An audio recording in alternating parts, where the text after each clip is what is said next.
श्री स्वामी समर्थ. नमस्कार मित्रांनो. आजचा आपला विषय आहे की वास्तुदोषावर. की घरात पैसा टिकत नाहीये का तुमच्या? कारण वास्तुदोष आहे का घरात तुमच्या? एकदा हा नक्की व्हिडिओ बघा. संपूर्ण व्हिडिओ लास्टपर्यंत बघा. त्यामुळे तुम्हाला कळेल की तुमच्या घरात खरंच वास्तुदोष आहे की नाही. त्यामुळे पैसा टिकतो की नाहीये घरात. तर चला मित्रांनो, घरामध्ये पैसा टिकत नाही तर त्याची अनेक वेगळी कारणे देखील असू शकतात. तर तेच कारणे आज आपण जाणून घेणार आहोत.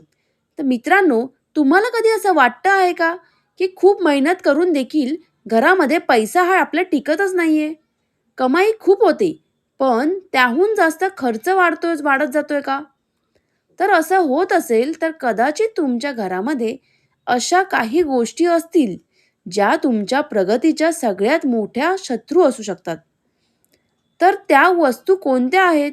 चला आपण जाणून घेऊया. तर मित्रांनो, वास्तुशास्त्र फक्त विटा आणि दगडाची गोष्ट करत नाहीत.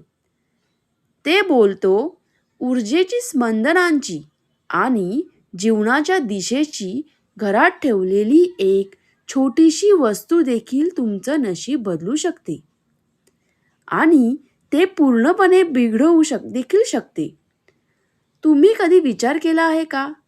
पैसा येतो, पण एखाद्या छिद्रातून वाळूसारखा निसटून देखील जातो. इतर लोक प्रगती करत आहेत आणि तिथेच थांबलेले आहेत.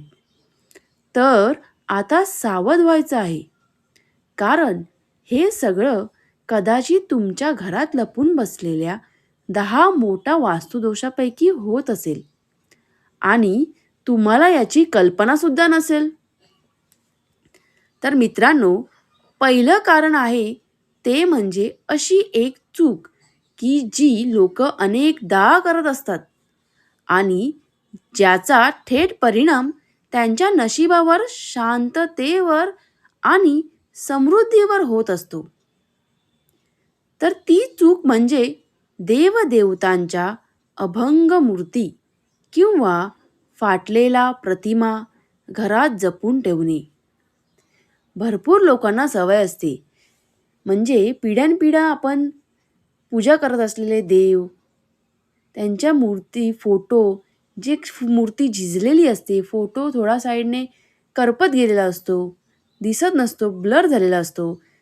तर अशा अनेक वेळा पूजेदरम्यान मूर्ती तडकली किंवा फोटोचे कोपरे फाटतात, तरी आपली भावना त्यांच्याशी जोडलेली असते.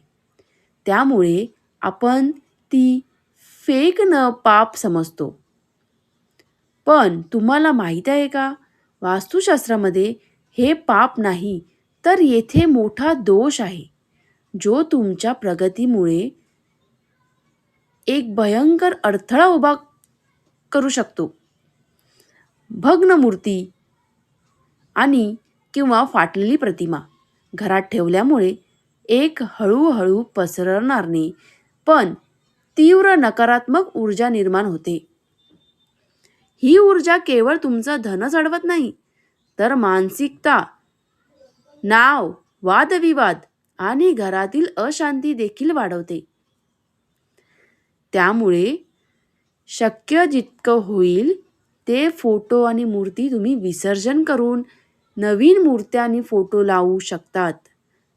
भटजींची तुम्ही संमती घेतली यासाठी तरी चालेल. दुसरं कारण असं आहे ते म्हणजे वास्तुशास्त्र आपल्याला शिकवते की आपलं घर किंवा ऑफिस हे फक्त विटा दगडांची रचना नसून ते आपल्या ऊर्जा केंद्राचं प्रतिबिंब असतं. म्हणून जेव्हा आपण तिथे एखाद्या गोष्टीचे चित्र लावतो, तेव्हा त्याच्यासोबतच त्या गोष्टीची ऊर्जा आपल्यालाही जीवनात प्रवेश करत असते. साप, गाढव, घुबड, डुक्कर, मादी, वटवाघूळ, झाड, कबूतर किंवा कावळा हे जरी निसर्गाचा भाग असले, तरी त्याची चित्रे आपल्या सभोवताली नकारात्मक आणि हिंसक ऊर्जा निर्माण करत असतात. अशा चित्रांमुळे आपल्या मनात किंवा घरामध्ये, वातावरणात अशांती आणि त्यांना वाढतो. म्हणूनच तुमचं घर शांतता, प्रेम आणि सकारात्मक ऊर्जेने भरलेलं ठेवण्यासाठी असे चित्रांपासून दूर राहणं हा शहाणपणाचा मार्ग ठरणार आहे. त्यामुळे अशा गोष्टी जर तुमच्या घरात वरील दिलेल्या गोष्टींपैकी जर तुमच्या घरात काही दिसून आलं, तर अशा गोष्टी त्वरित चेंज करा, बदला. पाहिजे तर नवीन आणा आणि बंद घड्याळं, बंद पडलेली अडखळं वस्तू ही शक्यतो तुम्ही फेकून देण्याचा प्रयत्न करा. घड्याळं बंद घरात घरात पडली असतील, घड्याळं तर ती रिपेअर करून आणा, नाहीतर चेंज करून नवीन घेऊन या. असेच माझे व्हिडिओ जर तुम्हाला आवडले असतील, नवीन नवीन टिप्स जाणून घ्यायचे असतील, तर माझ्या चॅनलला कृपया फॉलो करा. धन्यवाद. श्री स्वामी समर्थ.